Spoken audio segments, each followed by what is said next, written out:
Okay, it's a very good afternoon, and we're here at Donnybrook track. I'm joined here by Blaize Thomas. Blaize Thomas, good afternoon to you. And what is happening right here today? What we've decided to do today is to give the guys, the motorcycle population in Zimbabwe, a track day and also a day that teaches about how to control the bikes, how to ride the bikes in our country on the roads, the way the roads are and everything. It just gives them an opportunity here to hone their skills with regards to making U-turns in the road or understanding the dangers of riding a bike on the road, because it's a dangerous thing. I mean, most people in Zimbabwe know, a motorcyclist, he doesn't have any right of way, so that's what we teach the guys here and the ladies as well, that they have no right of way. And if they think they have a right of way, then it'll be a right of way probably straight to heaven if you're a born again believer. That is. Indeed. So who the people that are here, who are they? Where are they coming from? We have members and representatives from different clubs. There's about, I don't know, there must be at least 10 different motorcycle clubs now with regards to adventure riding, road riding, motocross, enduros, the cruisers. You can see the cruisers going on the track even having a great time.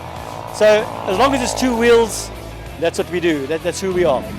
So Blaize, will you just explain to me the different categories that are there of these motorcycles, both for general people out there like me? A motorcycle is a motorcycle, and now you're telling me all these categories. Will you just kindly describe them? Yes, I actually understand. I understand your confusion there, because they look pretty similar. They have two wheels, a frame, a tank, and a rider, but they're very, very different. The adventure bikes, like those two bikes have just come past there now, they're both motorcycles which are sort of an 80% or 60 to 80% road bike, but it has a 20% to 40% ability in the dirt, on the dirt roads.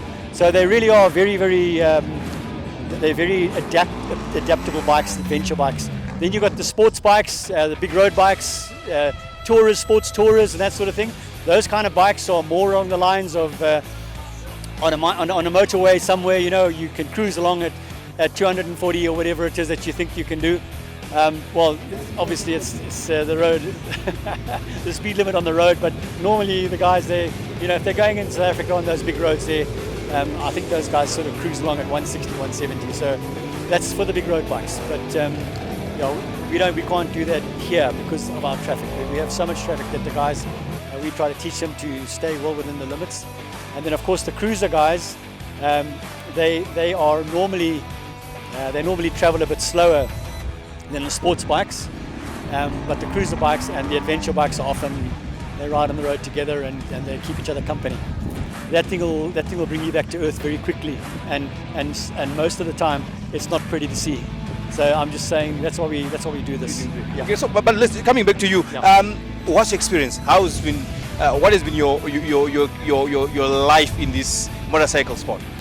I've been riding for many years. Not an extraordinary career at all, but I mean I used to have a lot of fun just riding and enjoying with my friends, doing trail rides. And when we do bike rides out to outlying areas like Victoria Falls or the other parts of the country, that's what I like to do. And I ride a motorcycle every day on the road, so I'm qualified to teach people because I'm still alive after riding on the road for 45 years. So I think I'm qualified. 45 years, that's a long time indeed. So very lastly, Blaize, what will be your message to some of the motorcyclists on the Zimbabwean roads and world over, and also your message to the motorists out there, because obviously there has to be a relationship between the motorists and also the cyclists because they're using the same roads. Yes, sir, you're right. And my message to bikers in general is when you get on the road to remain humble and not to get cocky or proud, because you will be brought back to earth. There's a thing that I've learnt about called cognitive dissonance. It's when we think we're better than we really are, and that's deadly on a motorcycle. So you've got to remain in that place where you always got to learn something. You're teachable. If you're not teachable, you're not a motorcyclist, because even guys who've been riding for years and years and years, they still are learning. And Obviously, with regards to people who drive cars, you know, it's a very different thing. In a car, you're very protected. You have the right of way. Motorcycles, no matter what anybody thinks, they don't have any right of way. And if they assume they have right of way, then you can guarantee it won't be long before they find themselves on the floor, because cars don't see motorcycles. I mean, I ride with my light on, and when people wave at me and say, "Hey, your light's on," or they flash their lights at me in the cars, I say, "Yes, exactly. That's why I've got my light on. You've seen me. Praise God, you've seen me." So that's basically what it is. Very lovely. I've been talking to Blaize Thomas, who's been an instructor here at Donnybrook Trek, and today is a National Trek Day, which is happening currently. So lastly, maybe what else are we going to be seeing happening? What else are we going to be seeing? We've seen the instructions there on the thing, and we've seen being instructed here. What else are we going to be seeing as the day unfolds? All right, we've had the talking and all that.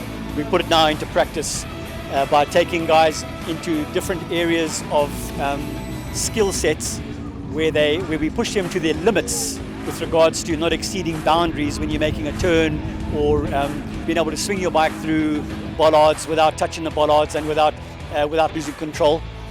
Then we take that knowledge we've learned from that, we apply it to the track, and I take people out on the track and I show them the perfect lines through the corner, the perfect trajectory, the perfect way to take the turn, to apex on the inside, from the outside to the inside to the outside, and how to brake and all that sort of things. So that all that we learn around the bollards and teaching the techniques, we actually put into application on the track, and then we take that and we use it for safety on the roads, because of the fact that Zim is a particularly dangerous place to ride a motorcycle. So if the guys can learn here, and if they can see what a bike does here when it starts behaving badly. Let's say you hit some diesel or some sand or something, the bike starts to behave in a very weird manner. When you're doing it on that track and there's nobody else around, you get away with it, or you can get away with it. You can learn how to deal with it, and you take that and you apply it to the road, and I can guarantee you will have a lot less guys on bikes coming short and hurting themselves and basically dying. That's why we do these things, because we know that people need to understand and to learn how to ride them. We're not born to do this. Do you know what I mean? It's like jumping out of an airplane with a parachute. You know you've got to have that parachute on, but you're still not sure if it's going to open. so yeah, that's the bottom line. We just try to help guys to be a little bit more confident, but not arrogant in their riding.